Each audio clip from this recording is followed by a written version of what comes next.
Well, I'm back with another video in which I talk while I do a speed bait in the background. I'm not too sure how many of you guys enjoy these kinds of videos, but I decided to try to make another one because I need to post something while I work on a bigger video. So yeah, let's get started. The topic for this video is quite different though. If you couldn't tell by the title, this will have spoilers for Danganronpa. Specifically spoilers for chapter 3 of the first two Danganronpa games. There's a pretty good chance that I might spoil stuff beyond these chapters, so really, I wouldn't recommend watching this video at all unless you haven't seen or played any of these games. Or if you don't really give a shit about being spoiled, then whatever. Also, I'll do a brief content warning for basic triggers on the screen right now. Now, that out of the way, let's get to the main video. So, if you've been on my channel before, it's pretty clear that I am an avid fan of Danganronpa. I'm not exactly hyper-fixated on it anymore like I was a year ago, but I'm still in the fandom. And I cherish a lot of the characters to this day. That said, there are glaring flaws in the franchise, and a lot of Danganronpa fans, including me, are not afraid to address them. Some of these issues are a concerning amount of unnecessary incest subplots, making victims of SA into fan service characters, Chihiro's low-key transphobic writing, and just other general bad-read moments that we see. What I will be talking about and critiquing in this video is some of the most shittiest and laziest deaths we have ever gotten in these games. I haven't seen any videos to discuss these two characters' deaths, so I wanted to make a video about my thoughts about it, and why I think it was so poorly written. I am specifically referring to the deaths of Taka Ishimaru and Hiyoko Sayanji. These are not the only two who have pretty disregarded deaths, that's not what I'm saying, but both Taka's and Hiyoko's deaths are the ones that bothered me the most. And I'm just dumbfounded on how the writers could just so easily think that this is a good way to handle a death. Not sure if they even think that, but whatever, I'm assuming. Their deaths have always bothered and infuriated me. And a year and a half later, I still very much feel the same way. There just isn't a single reason to why their deaths were written this irredeemably bad. There's multiple layers to this. That's exactly why I'm over here making a video essay while I'm drawing a sobbing Hiyoko. So yeah, let's get into the first reason. You know, there's a surprising amount of similarities between the way both Taka's and Hiyoko's deaths were executed. One of the most obvious being is that both of them die in chapter 3, another being that their bodies were discovered second. Before any of you rush into the comments typing away with your Cheeto-encrusted fingers, I know that Hifumi wasn't dead at first, but you didn't know that until you were actually in the trial, so shut up, it doesn't count. The third similarity is how blatantly disregarded Taka and Hiyoko felt when their bodies were discovered. The other students quite literally went, "Oh no!" Anyways, and the last reason I can think of for now is how their arcs were cut short because of this. It's like the writers didn't bother to give a proper ending to their arcs. I'm not saying that Taka and Hiyoko should have survived necessarily, but if they would have died in a more fulfilling instead of it being super half-assed, I wouldn't be here making this video right now. This whole thing really looks like that the inclusion of their deaths was a secondary thought, and was thrown in at the last minute. While both of them have a fair share of similarities, there's still enough differences to give a section for both of these characters, and to go in more detail. So let's discuss about Taka's death, because oh boy, there is a lot to talk about here. At least it feels like anyways. Not too sure how many of you guys are aware, but Taka is my favorite Danganronpa character. I absolutely adore him. That said, this is not me ranting about him dying just because he's my favorite character, but rather because his death happens to be fucking terrible. And like, Hiyoko isn't my absolute favorite character, but I do like her more than a lot of the fandom seems to. But I am just as infuriated with her death as I am with Taka's. But I'm getting off topic. Let's discuss what happened to Taka in more detail. So, as I'm assuming you already know, after Mulder's deaths, Taka was absolutely distraught. He practically never spoke, and I'm pretty sure he didn't even eat. Then after Alter Ego turned into Mondo, Taka decided to go Super Saiyan mode. Yeah, if I'm being honest, this is kind of dumb and unnecessary. This whole thing could have been handled better.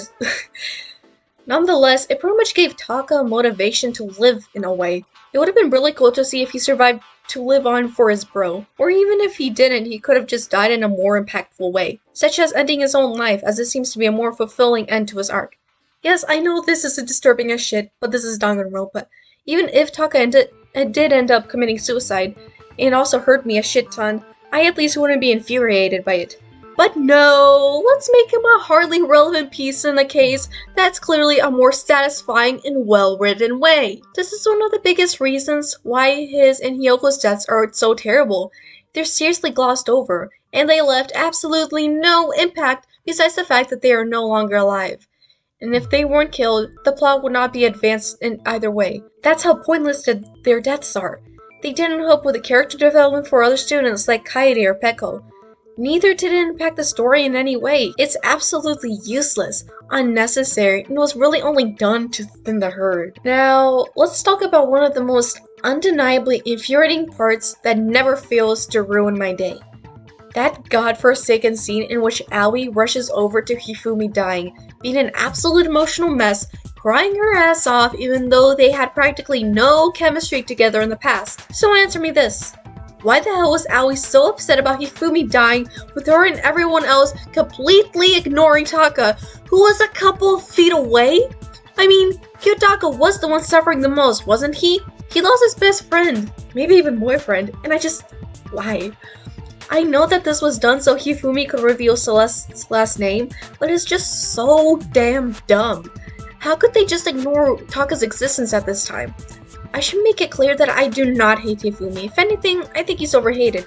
Nonetheless, this scene is dumb and never fails to make me want to lobotomize myself. Also, can I just take a moment and talk about how lame Taka's death actually was? Get invited to room.